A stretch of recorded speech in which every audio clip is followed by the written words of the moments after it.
Hello दोस्तों, good evening, नमस्कार। मैं बीके पाठक स्वागत करता हूं आप सभी का आपके अपने YouTube channel the study cafe concept से कट ऑफ तक पर आप सभी का बहुत बहुत स्वागत है।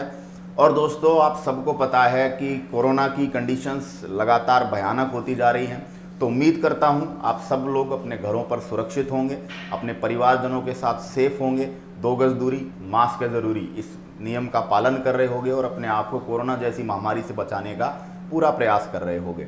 हम लोग रेगुलर पढ़ सकते हैं। ये वो समय है जब किसी भी टाइप का डिस्टरबेंस आपको नहीं है, घर के काम से बाहर नहीं जाना है, कोई और भी काम धाम नहीं है, तो आप घर पर आराम से ऑनलाइन एजुकेशन का फ़ायदा उठा सकते हैं, अच्छे से पढ़ सकते हैं, अच्छे से अपनी तैयारी कर सकते हैं। तो आज जो हम टॉपिक स्टार्ट करने वाले हैं वो है दोस्तों हाइड्रोकार्बन्स। अपने आप में एक अनोखा, एक प्यारा, एक अच्छा टॉपिक आप देख रहे हैं। और हाइड्रोकार्बन वो टॉपिक है जहां से रेलवे में तो बहुत सारे क्वेश्चंस पूछे हैं, बाकी अदर एग्जाम्स में भी हर दूसरे तीसरे पेपर में कोई ना कोई क्वेश्चन यहां से आता रहता है।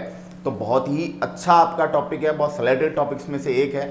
जनरली बच्चे डरते हैं, लेकिन हमेशा एक ही चीज़ पर कोशिश मैंने की है कि डर हमेशा के लिए बच्चों आपका निकाल दूंगा, और इस टॉपिक में भी आप उसी डर को निकालेंगे। देखिए, हम देखते हैं हाइड्रोकार्बन। तो सबसे पहले हम हाइड्रोकार्बन का वर्गीकरण समझेंगे। लोग दोस्तों एल्केन, एल्कीन, एल्काइन पढ़कर छोड़ देते हैं। हम पूरा का पूरा वर्गीकरण पढ़ेंगे हाइड्रोकार्बन का कि हाइड्रोकार्बन कितने टाइप के होते हैं। तो first of all, what is hydrocarbon? तो सिंपल सी लैंग्वेज में लिख सकते हैं, कार्बन व हाइड्रोजन के बने यौगिक। वे कंपाउंड जो कार्बन और हाइड्रोजन के बने होते हैं, वे कंपाउंड्स जो कार्बन और हाइड्रोजन के बने हुए होते हैं, उन्हें क्या कह देते हैं? उन्हें हम हाइड्रोकार्बन कह देते हैं। तो सिंपल सा है कि वे यौगिक जिनका निर्माण कार्बन हाइड्रोजन से मिलकर हुआ है। अब कार्बन हाइड्रोजन के अलावा, कार्बन और हाइड्रोजन के अलावा अन्य तत्व भी इनके अंदर हो सकते हैं, लेकिन कार्बन और हाइड्रोजन तो होंगे ही। बात समझ में आई? मतलब कार्बन और हाइड्रोजन जो है वो हाइड्रोकार्बन के अनिवार्य घटक हैं, कंपलसरी कंपोनेंट्स हैं। क्लियर हुई ये बात?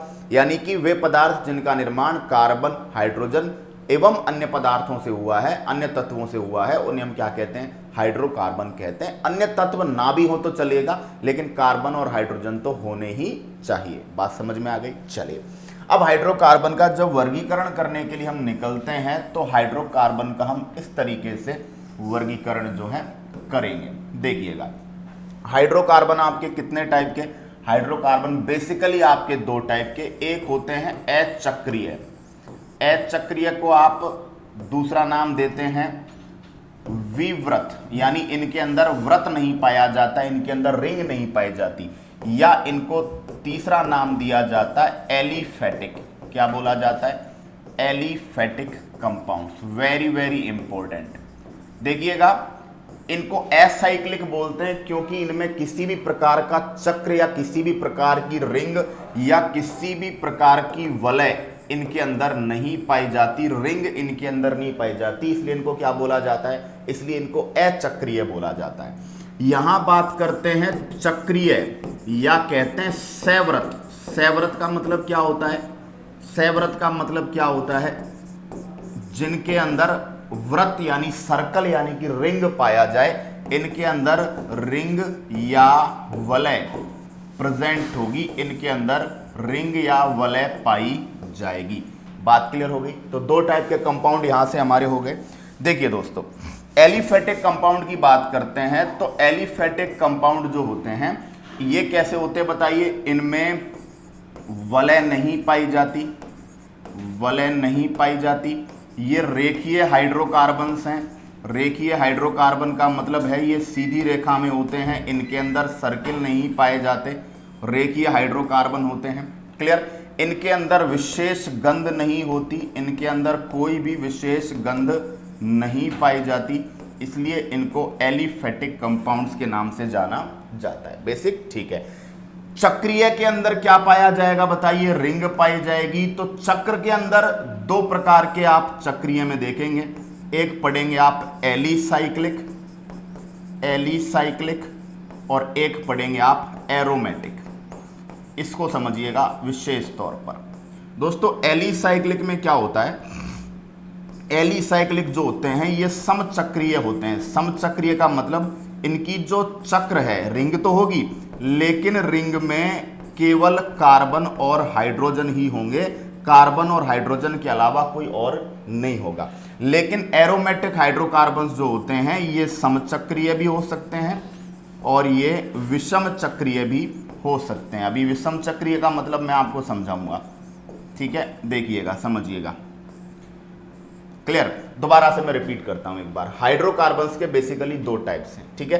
पहला जो है वो है अचक्रीय विवृत एलिफेटिक कंपाउंड कहते हैं इनको आप, ठीक है। इनमें कोई रिंग नहीं पाई जाती है, रेखीय होते हैं, सीधी रेखा में होते हैं, चेन नहीं बनाते, चेन तो बनाते हैं, सर्कल नहीं बनाते, रिंग नहीं बनाते, ठीक है, खुले रहते हैं। इनको विवृत बोलते हैं। वी का मतलब नहीं, व्रत का मतलब सर्कल, वी का मतलब नहीं और व्रत का मतलब सर्कल। इनके अंदर कोई सर्कल नहीं होता है, ठीक है, ओपन रहते हैं। अच्छा, साइक्लिक में क्या होगा? सर्कल होगा, चक्र बनेगा। अब चक्र में समान प्रकार के यानी कि मुख्य श्रृंखला में अगर कार्बन और हाइड्रोजन ही हो तो उसे बोला जाता है समचक्रीय। लेकिन अगर कार्बन हाइड्रोजन के अलावा ऑक्सीजन हो, सल्फर हो, नाइट्रोजन हो या अन्य तत्व पाए जा रहे हो तो उसे क्या बोल दिया जाता है? उसे विषम चक्रीय बोल दिया जाता है। समचक्रीय को आप इंग्लिश में लिखते हैं होमोसाइक्लिक। समचक्रीय को क्या लिखते हैं? होमोसाइक्लिक। और विषम चक्रीय को लिखते हैं हेट्रोसाइक्लिक। बात समझ में आ गई? अच्छा, एरोमेटिक कंपाउंड जो होते हैं इनको एरोमेटिक क्यों कहा? क्योंकि दोस्तों एरोमा एक शब्द है, एरोमा का मतलब होता है गंध। तो एरोमेटिक कंपाउंड जो होते हैं इनमें विशेष प्रकार की गंध होती है, इसलिए इनको क्या बोल दिया जाता है? एरोमेटिक। जब मैंने पेड क्लास में बात की या पहले बताया था तब मैंने थोड़ा सा प्रेजेंटेशन को यहाँ पे चेंज किया था। पहले मैंने समचक्रीय लिखा, समचक्रीय में मैंने एलिसाइक्लिक पढ़ाया, विषम चक्रीय में मैंने एरोमेटिक पढ़ाया। लेकिन एक चीज बाद में भी मैंने क्लियर की थी कि जो एरोमेटिक कंपाउंड है वो समचक्रीय के साथ साथ विषम चक्रीय भी हो सकते हैं। यानी जनरली तो विषम चक्रीय होते हैं लेकिन एरोमेटिक कंपाउंड समचक्रीय भी हो सकते हैं। तो ये सारी बातें मैंने आपको क्लियर की थी। अब दोबारा से मैंने एक प्रॉपर प्रेजेंटेशन आपको दिया है, समझिएगा। हाइड्रोकार्बन, ऐसे कंपाउंड जिनमें मुख्य रूप से कार्बन और हाइड्रोजन पाए जाते हैं उन्हें हाइड्रोकार्बन्स कहते हैं। हाइड्रोकार्बन को दो टाइप्स में हमने बांटा। सबसे पहला कौन सा बताइए? अचक्रीय, रेखीय भी कहते हैं इनको, क्लियर, विवृत भी बोलते हैं, एलिफेटिक भी बोलते हैं। इनमें रिंग नहीं होती, रेखा में होते हैं, कोई विशेष गंध नहीं होती इनके अंदर, ठीक है। अच्छा, चक्रीय के अंदर रिंग पाई जाती है। अब अगर रिंग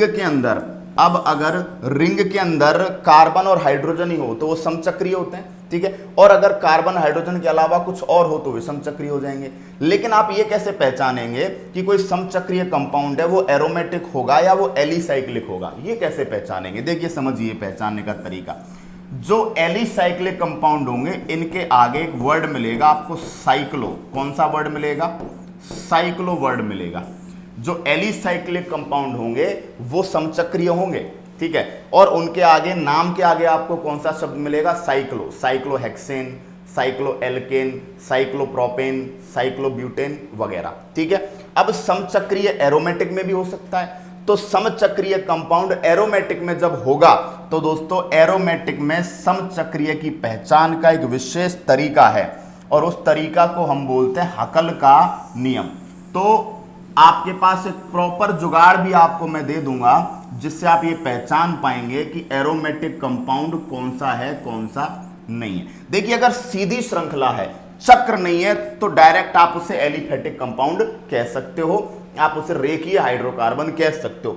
साइकिल बनी और साइकिल में अगर मुख्य श्रृंखला में कार्बन हाइड्रोजन के अलावा आपको ऑक्सीजन, सल्फर, नाइट्रोजन कुछ दिख रहा है तो विषम चक्रीय है, हेट्रोसाइक्लिक है। और विषम चक्रीय है तो वो किस में आएगा? एरोमेटिक में। लेकिन अगर समचक्रीय है तो कंफ्यूजन पैदा हो जाती है कि समचक्रीय को हम एलिसाइक्लिक माने या समचक्रीय को हम एरोमेटिक माने। तो उसके लिए हमारे पास दो तरीके हैं। एक तो नाम के आगे अगर आपको साइक्लो मिल जाता है तो आप सीधा उसको एलिसाइक्लिक कह दीजिए, और अगर एलिसाइक्लिक नाम के आगे साइक्लो नहीं दे रखा तब आपको पहचानना है। तो दोस्तों हम एक नियम पढ़ेंगे, हकल का नियम, और वो मैं पढ़ाऊंगा आपको शायद कल की क्लास में, क्योंकि आज बेसिक से स्टार्ट कर रहा हूं। तो हकल का नियम पढ़ाऊंगा एरोमेटिक यौगिकों की पहचान के लिए। हकल का नियम आपको बताएगा कि कौन सा कंपाउंड एरोमेटिक है और कौन सा कंपाउंड एरोमेटिक नहीं है, ठीक है। अगर हकल के नियम का पालन कर रहा है, भाई श्रृंखला के अंदर कार्बन हाइड्रोजन ही है और कुछ नहीं है, तो आप कंफ्यूज हो जाओगे कि सर इसको एलिसाइक्लिक कहें या इसको एरोमेटिक कहें।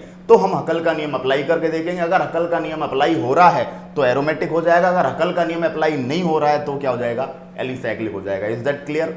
ठीक है। अब दोस्तों ये जो आपके जो एलिफेटिक कंपाउंड है इनको भी आगे चल के कितने भागों में बांटा, 2 भागों में, संतृप्त और असंतृप्त। संतृप्त असंतृप्त। संतृप्त को बोला जाता है सैचुरेटेड और असंतृप्त को बोला जाता है अनसैचुरेटेड। Saturated unsaturated, clear. संतृप्त में कार्बन कार्बन के बीच में सिंगल बॉन्ड होगा, असंतृप्त में कार्बन कार्बन के बीच डबल बॉन्ड या कार्बन कार्बन के बीच ट्रिपल बॉन्ड होगा, ठीक है। यानी एलिफेटिक कंपाउंड्स को भी आप कितने भागों में बांट रहे हैं, 2 भागों में। सबसे पहला कौन सा, सबसे पहला संतृप्त और उसके बाद असंतृप्त। अब इनको सबसे पहले पढ़ना है क्योंकि मैक्सिमम यही पूछे जाते हैं। ये था वर्गीकरण। अब वर्गीकरण के बाद एक एक को चुन चुन के डिटेल से पढ़ेंगे, टेंशन लेने की जरूरत नहीं है। क्लास को कीजिए शेयर, कंटेंट में कहीं कर कोई कमी नहीं है। और आप देखिए कुछ बच्चे जो सोचते हैं कि भाई इजी आता है ग्रुप डी के अंदर, जीडी के अंदर, तो बेटा इजी कहीं नहीं आता। और कहीं पे भी आए मैं इजी नहीं पढ़ाता। क्यों? क्योंकि मैं कभी भी ये सोच कर नहीं पढ़ाया कि जीडी पढ़ा रहा हूं तो जीडी का ही बच्चा देखे। मैं ये चाहता हूं कि साइंस पढ़ने वाला कोई भी बच्चा किसी भी एग्जाम की तैयारी कर रहा हो वो मेरी क्लास देखे और अपने कंटेंट को पूरा करे। तो स्क्रीनशॉट लीजिए, हम एलिफेटिक हाइड्रोकार्बन्स को स्टार्ट करके पढ़ने वाले हैं। चलिए दोस्तों, स्क्रीनशॉट आपने ले लिया होगा। चलिए अब बात करते हैं एलिफेटिक। देखिएगा, एलिफेटिक हाइड्रोकार्बन्स में आपको 2 कैटेगरीज मैंने आपको बताई। सबसे पहले मैंने आपको बताई संतृप्त। संतृप्त में हम पढ़ेंगे दोस्तों एल्केन श्रेणी। कौन सी सीरीज पढ़ेंगे? एल्केन श्रेणी। और एल्केन श्रेणी में कार्बन कार्बन के बीच में कौन सा बॉन्ड होता है बताइए? सिंगल बॉन्ड होता है। एल्केन श्रेणी को पैराफीन भी बोला जाता है। क्या बोलते हैं इसको? पैराफीन भी बोला जाता है। क्लियर? एल्कीन श्रेणी जो है दूसरा, असंतृप्त के अंदर आपने 2 बॉन्ड पढ़े हैं, एक कार्बन कार्बन के बीच डबल बॉन्ड और एक कार्बन कार्बन के बीच ट्रिपल बॉन्ड। कार्बन कार्बन के बीच डबल बॉन्ड जहां होगा वो आपके एल्कीन सीरीज होगी, एल्कीन श्रेणी। और कार्बन कार्बन के बीच ट्रिपल बॉन्ड जहां होगा वो आपके एल्काइन श्रेणी होगी। एल्कीन श्रेणी के जो कंपाउंड है उनको ओलिफिन्स बोला जाता है। क्या बोलते हैं? ओलिफिन्स। क्लियर? और एल्काइन श्रेणी के कंपाउंड्स के लिए एसिटिलीन वर्ड जो है काम में आप ले सकते हो। वैसे एसिटिलीन अपने आप में एक दूसरा कंपाउंड है एल्काइन श्रेणी में ही, लेकिन फिर भी एल्काइन श्रेणी के कंपाउंड्स को आप एसिटिलीन कह सकते हो। अब इनका फॉर्मूला क्या है? एल्केन श्रेणी के कंपाउंड्स का फॉर्मूला होगा CnH2n प्लस के 2। बड़ा आसानी से आपको समझा दूंगा, टेंशन लेने की जरूरत नहीं है। यानी कार्बन की संख्या अगर n है तो हाइड्रोजन की संख्या कितनी होगी? n के डबल का 2 ज्यादा। यानी अगर कंपाउंड एल्केन श्रेणी में 4 कार्बन वाला कंपाउंड बनाना है आपको, तो कार्बन होंगे 4, तो हाइड्रोजन कितने होंगे? हाइड्रोजन होंगे 4 दूना 8 और 2 10। तो ये क्या हो जाएगा? एल्केन हो जाएगा। एल्कीन श्रेणी का फॉर्मूला है CnH2n। यानी अगर कार्बन n होंगे तो हाइड्रोजन 2n होंगे। जैसे मान लीजिए कार्बन है 5 तो हाइड्रोजन होंगे 10। जैसे मान लीजिए कार्बन है 7 तो हाइड्रोजन होंगे 14, एग्जैक्ट डबल होंगे। क्लियर? इधर फॉर्मूला होगा CnH2n माइनस 2।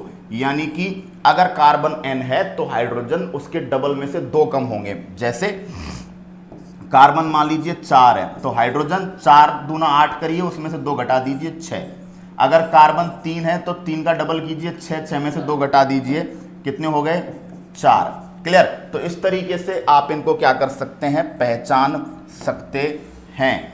क्लियर? एल्कीन श्रेणी में कार्बन के डबल होंगे हाइड्रोजन, एल्काइन श्रेणी में हाइड्रोजनों की संख्या कार्बन के डबल से 2 कम होगी और एल्केन श्रेणी में डबल से 2 ज्यादा होगी। क्लियर? तो एलिफेटिक कंपाउंड्स जो है वो जनरली 2 टाइप के हैं, सैचुरेटेड जिनमें कार्बन कार्बन के बीच में सिंगल बॉन्ड है और अनसैचुरेटेड जिनमें कार्बन कार्बन के बीच डबल या ट्रिपल बॉन्ड है। सिंगल बॉन्ड वाली सीरीज को हम एल्केन सीरीज कह रहे हैं, एल्केन सीरीज, और डबल बॉन्ड वाली सीरीज को हम एल्कीन सीरीज, ट्रिपल बॉन्ड वाली सीरीज को एल्काइन सीरीज बोल रहे हैं।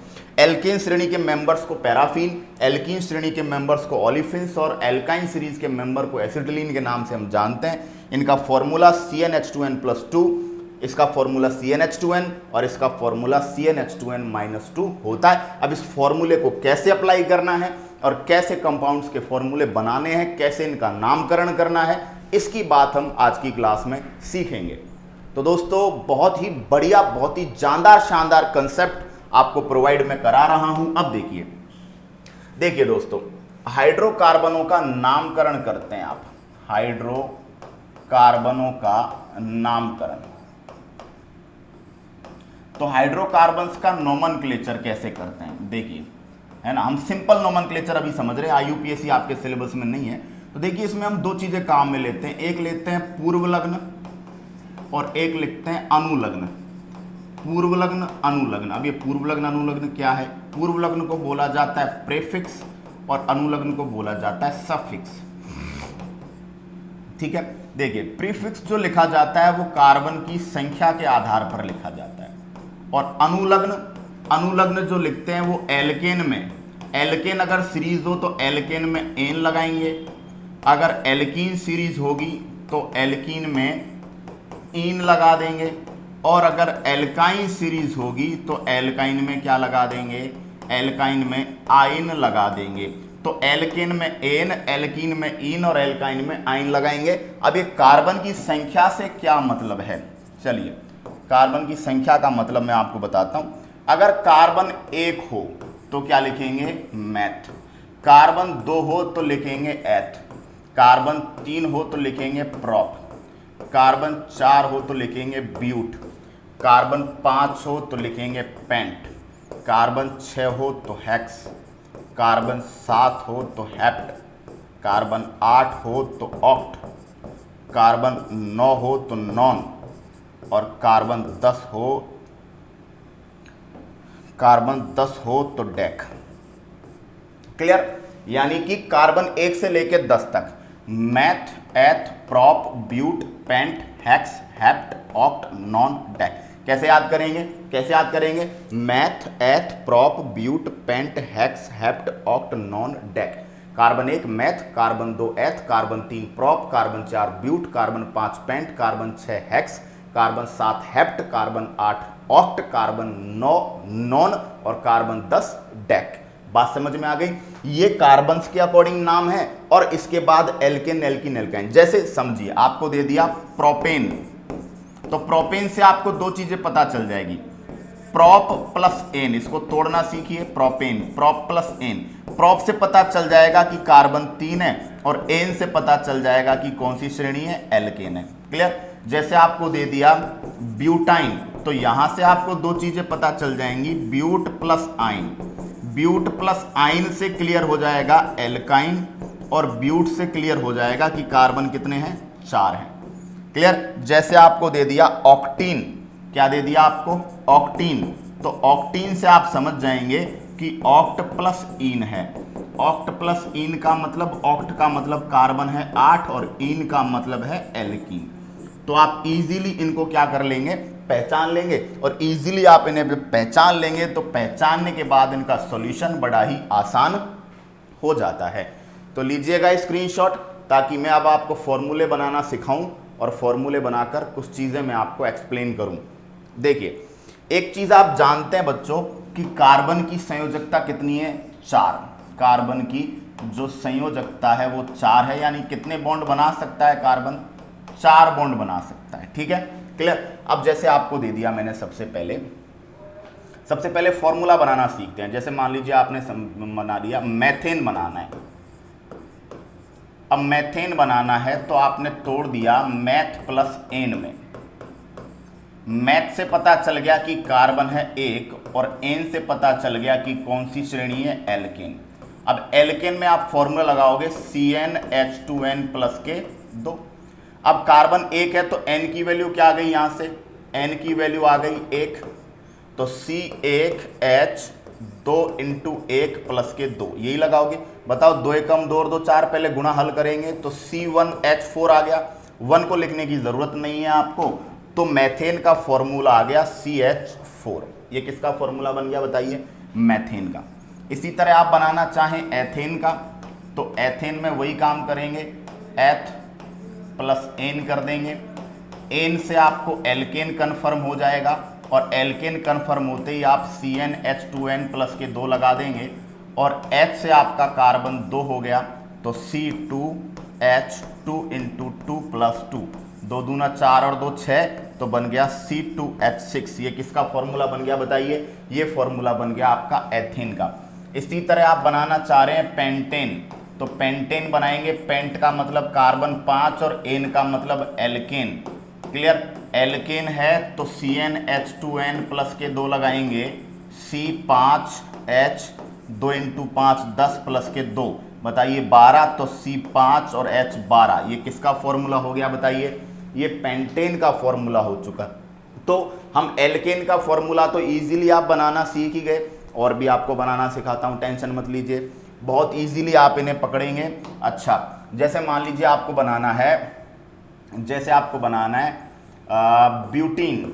अब देखिएगा, इसको बड़े प्यार से समझिएगा। ब्यूटीन, तो देखिए तोड़ दीजिए, ब्यूट प्लस इन, इन से कन्फर्म हुआ कि ये एल्कीन है, एल्कीन है, ब्यूट से कन्फर्म हुआ कार्बन 4 है, तो फॉर्मूला लगेगा CnH2n, C4H 2 इंटू 4, बताइए C4H8। ये बन गया साहब ब्यूटीन बन गया। कितना सिंपल है, देखिए आपको बनाना है ऑक्टीन, तो ऑक्टीन देख लीजिए, कार्बन हो गए 8 और इन से बन गया एल्कीन, डायरेक्ट फॉर्मूला लगाएंगे CnH2n, C8H 2 इंटू 8, बताइए C8H16।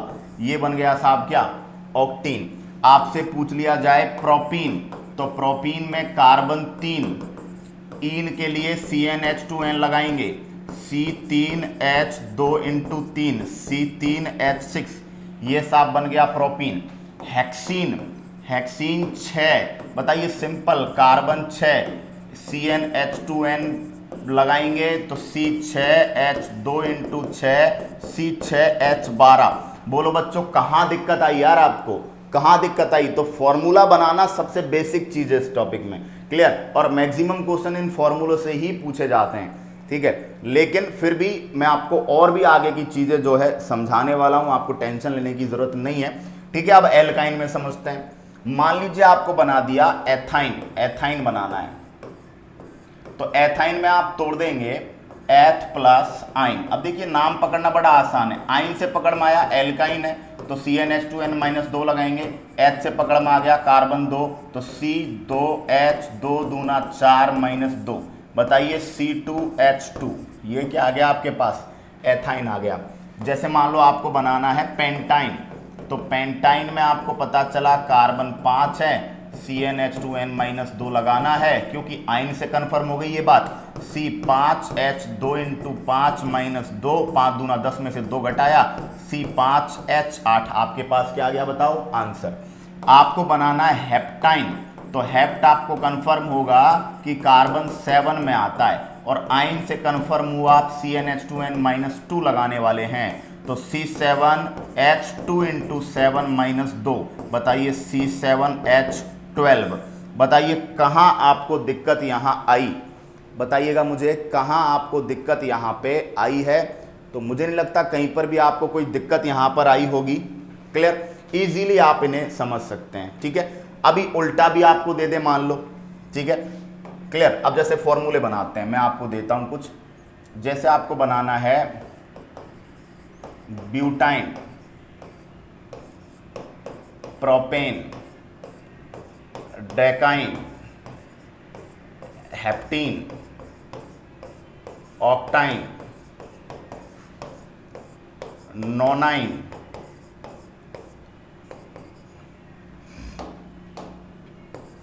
Hexane.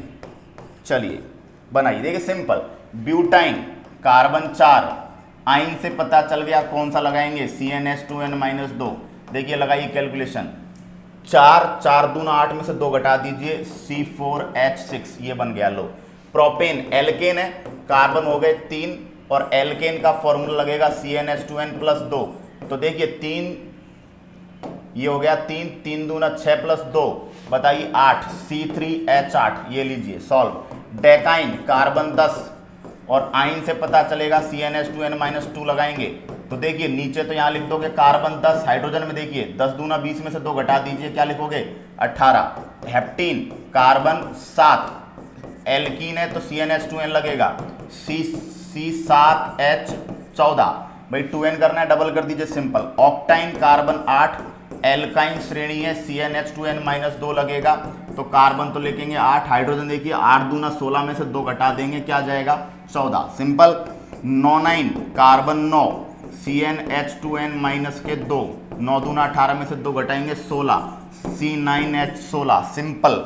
Hexane carbon 6, hexane है तो CnH2n प्लस के 2 लगेगा, 6 दूना 12 2 14, C6H12।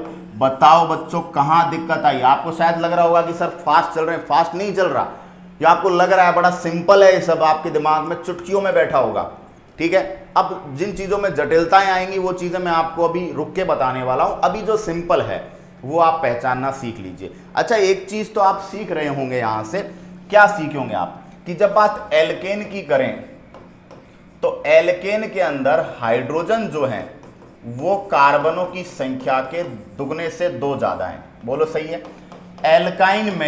एल्काइन में हाइड्रोजन जो है वो कार्बनों की संख्या के दुगने के बराबर है। सॉरी, एल्काइन में नहीं, ये एल्कीन की बात चल रही है, एल्कीन में है ना। और एल्काइन में हाइड्रोजनों की संख्या कार्बनों की संख्या के दुगने से 2 कम है, ठीक है।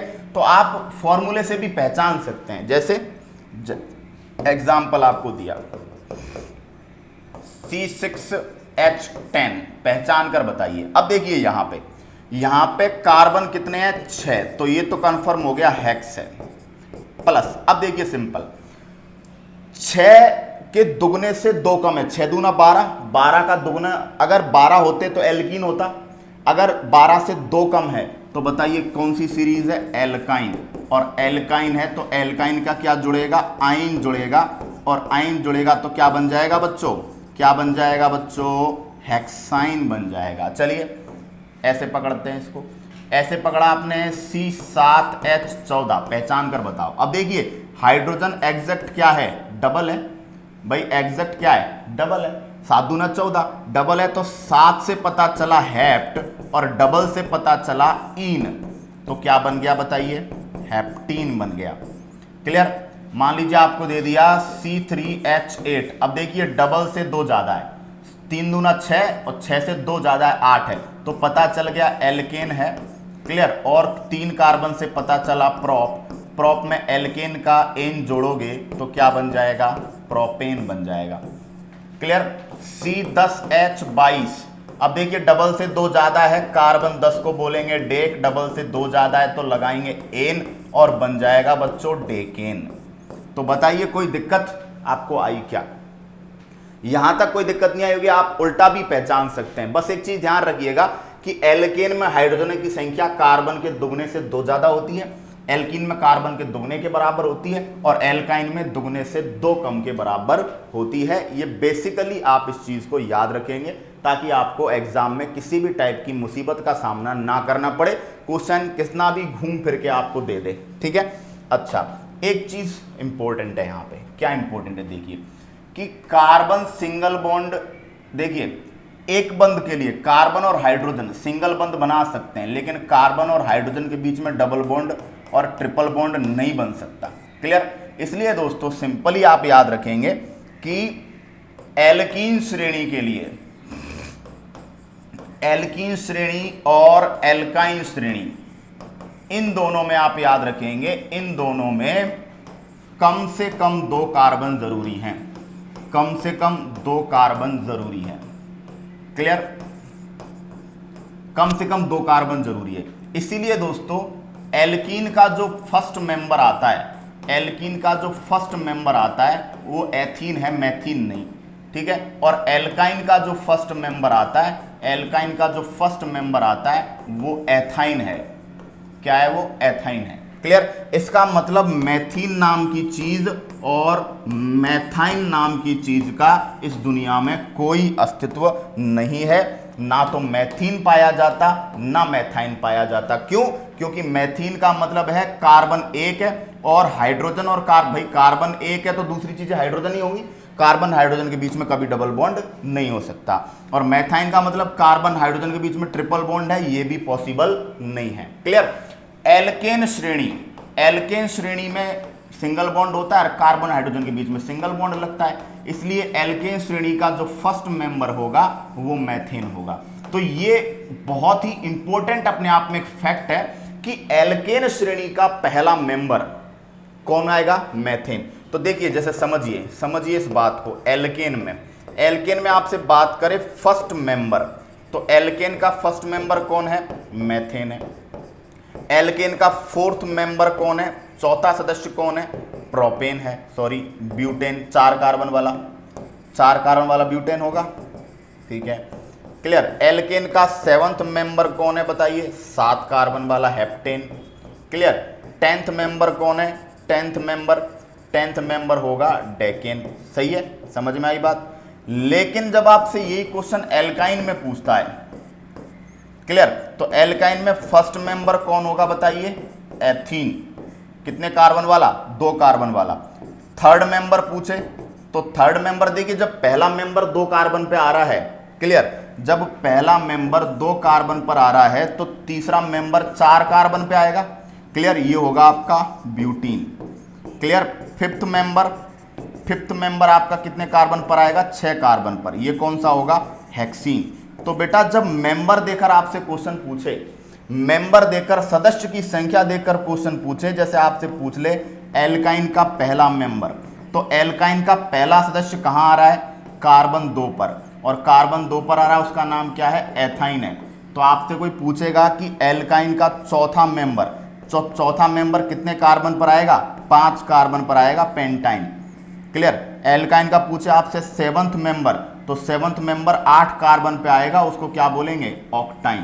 तो इस बात को समझने की कोशिश करिए।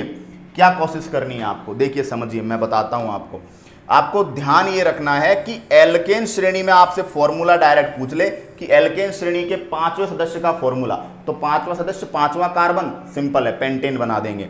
लेकिन आपसे पूछे एल्काइन श्रेणी के 5वें सदस्य का फॉर्मूला बताइए, तो एल्काइन श्रेणी का 5वां सदस्य 6वें कार्बन पे होगा, क्योंकि एल्काइन श्रेणी का पहला सदस्य ही 2 कार्बन से स्टार्ट होता है, उसकी गिनती ही 2 से चालू होती है। क्लियर। इस वजह से 2 कार्बन वाला पहला, तो 3 कार्बन वाला दूसरा, 4 कार्बन वाला तीसरा, 5 कार्बन वाला चौथा, एक नंबर बढ़ता जाएगा। इसी तरह एल्काइन में बढ़ता जाएगा। तो अगर आपसे डायरेक्ट फॉर्मूला बनाने को दे कि भैया एल्काइन श्रेणी का 6th मेंबर का फॉर्मूला बताओ, तो आपको जनरली 7 कार्बन वाला पकड़ना पड़ेगा। 7 कार्बन वाले में फॉर्मूला लगाओ, CnH2n-2, तो फॉर्मूला बनेगा C7H12, और ये क्या बनेगा बताइए, ये बनेगा आपका हेप्टाइन। क्लियर। ये क्यों बताया मैंने, ये इसलिए बताया बच्चों, क्योंकि जिनको पता नहीं है वो नॉलेज होते हुए भी क्वेश्चन को गलत करेंगे। क्यों, क्योंकि वो यहां पर हेक्साइन बना देंगे। क्यों, क्योंकि उनको क्या दिख गया, 6वां मेंबर, वो 6वां कार्बन मैच करेंगे, और 6वां कार्बन मैच करके सीधा हेक्स और पीछे लगा देंगे आइन, और बन जाएगा हेक्साइन। तो ये आपको विशेष रूप से बच्चों ध्यान रखना है कि एल्कीन और एल्काइन श्रेणी में मैथीन और मैथाइन का कोई एग्जिस्टेंस नहीं है, कोई अस्तित्व नहीं है। एल्कीन और एल्काइन सीरीज का पहला मेंबर कार्बन नंबर 2 से चालू होता है, इसलिए इनका जब भी सदस्य संख्या देकर आपको क्वेश्चन पूछे तो आपको 1 नंबर आगे बढ़ा देना है। आपको एल्कीन का 6वां मेंबर पूछे तो 7 कार्बन वाला बनाइए, 7वां मेंबर पूछे 8 कार्बन वाला बनाइए, तीसरा मेंबर पूछे 4 कार्बन वाला बनाइए, 9वां मेंबर पूछे 10 कार्बन वाला बनाइए, 1 कार्बन आगे बढ़ा दीजिए जब सदस्य संख्या की बात की जाए। क्लियर। तो ये विशेष रूप से आप ध्यान रखेंगे, ये बहुत ही इंपॉर्टेंट हमारे पास एक चीज है जिसको हम लोग अपनी तैयारी में काम में ले रहे हैं। तो आप स्क्रीनशॉट लेंगे, स्क्रीनशॉट लीजिएगा। ठीक है। तो आज की क्लास में हमने सीखा क्या, आज की क्लास में हमने बहुत ही बेसिक चीजें सीखी हैं, और वो क्या क्या सीखा है देखिए। सबसे पहले सीखा हाइड्रोकार्बन्स का वर्गीकरण। तो वर्गीकरण में आपको बताया कि कार्बन हाइड्रोजन के बने यौगिक, जिनमें कार्बन हाइड्रोजन के अलावा कुछ और भी हो सकता है, लेकिन कार्बन हाइड्रोजन कंपल्सरीली होंगे, वो आपके हाइड्रोकार्बन्स होंगे। हाइड्रोकार्बन्स बेसिकली 2 टाइप के हैं, एच चक्रीय, मतलब चक्र नहीं होगा, इनको रेखीय भी कहते हैं, विवृत कहते हैं क्योंकि इनके अंदर कोई सर्कल नहीं होता, इनको एलिफेटिक बोलते हैं, इनके अंदर कोई रिंग नहीं होती, ये रेखीय होते हैं, इनकी कोई विशेष गंध नहीं होती। ठीक है। चक्रीय हाइड्रोकार्बन में रिंग पाई जाएगी। अब चक्रीय हाइड्रोकार्बन दो तरीके के, एलिसाइक्लिक, एरोमेटिक। एलिसाइक्लिक हगल के नियम का पालन नहीं करेंगे, एरोमेटिक हगल के नियम का पालन करेंगे। एरोमेटिक्स में विशेष गंध होगी। एलिसाइक्लिक में जो मुख्य श्रृंखला है उसमें केवल कार्बन और हाइड्रोजन होंगे, इसलिए ये होमोसाइक्लिक यानी समचक्रीय ही होते हैं हमेशा। क्लियर, इनके नाम के आगे साइक्लो वर्ड मिलेगा। लेकिन एरोमेटिक आपके होमोसाइक्लिक भी हो सकते हैं, हेट्रोसाइक्लिक भी हो सकते हैं। हेट्रोसाइक्लिक में कार्बन हाइड्रोजन के अलावा जो मुख्य चेन है, जो मुख्य सर्कल है, उसमें ऑक्सीजन, सल्फर, नाइट्रोजन भी आपको मिल सकते हैं। वो एग्जाम्पल देकर मैं आपको बताऊंगा। थायोफीन, फ्यूरेन, पाइरोल, पिरिडीन, ऐसे बहुत सारे नाम मिलेंगे आपको। क्लियर, साथ ही साथ ये अपने आप में कैसे हो सकते हैं, समचक्रीय भी हो सकते हैं। ये हकल के नियम का पालन करेंगे, ये इनके अंदर खास बात है। ठीक है, उसके बाद एलिफेटिक को हमने सैचुरेटेड, अनसैचुरेटेड, संतृप्त, असंतृप्त सॉरी, संतृप्त में आप एल्केन श्रेणी जिसमें कार्बन कार्बन के बीच सिंगल बॉन्ड होगा, और एल्कीन श्रेणी जिसमें कार्बन कार्बन के बीच डबल बॉन्ड होगा, और एल्काइन सीरीज में कार्बन कार्बन के बीच ट्रिपल बॉन्ड होगा। इनके कैसे फॉर्मूले बनेंगे, क्या क्या फॉर्मूले हैं, और कैसे कैसे इनके अणुसूत्र बनाए जाते हैं, कैसे इनके फॉर्मूले से इनकी नाम की पहचान की जाती है, आज की क्लास में ही हमने सब सीखा है। कल की क्लास में और एनालिसिस को डिटेल करेंगे, और ये टॉपिक 2 से 3 क्लास में आपको कंप्लीट ऐसा एनालिसिस देके जाएगा कि आप जिस भी एग्जाम में चाहेंगे, कंपिटिटिव एग्जाम का क्वेश्चन आपका हाइड्रोकार्बन का गलत मैं नहीं होने दूंगा। तो दोस्तों बने रहिएगा हमारे साथ, जुड़े रहिएगा हमारे साथ, इसी तरह लगातार आपसे मुलाकात होती रहेगी। स्टे सेफ, स्टे होम, घर पर रहिए, सुरक्षित रहिए, और ज़्यादा भीड़ भाड़ में ना निकलिए। आपकी जान भले ही आपके लिए कीमती ना हो, लेकिन आपके परिवारजनों के लिए बहुत कीमती है। इस वर्ल्ड के लेवल पर तो हम चींटियां हैं, लेकिन अपने परिवार वालों की पूरी दुनिया हम ही से शुरू होती है, हम पर ख़त्म होती है। तो अपनी जान की कीमत समझिए और घर में रहिए, सुरक्षित रहिए। आगे बात नेक्स्ट क्लास में करेंगे, तब तक के लिए टाटा, बाय बाय, जय हिंद।